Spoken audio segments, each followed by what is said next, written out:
If you want to protect critical infrastructure, defend against emerging digital threats, and build a meaningful career in national security, our BSc Cyber Defence and Intelligence course gives you the skills and experience to do it.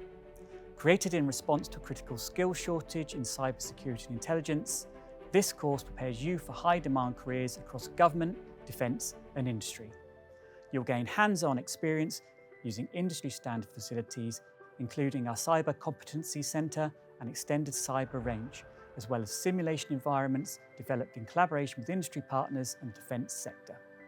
Throughout the course, you'll build practical analytical skills in areas such as cybersecurity operations and ethical hacking, digital forensics and cyber threat intelligence, data analytics, AI and machine learning in security contexts.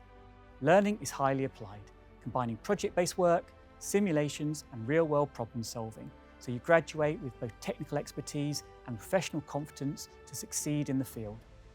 You'll also have opportunities to connect with major employers through placements and projects linked to organisations such as GCHQ, the National Crime Agency and leading defence contractors, so that when you graduate, you'll be ready to play a vital role in protecting the UK's digital and national security.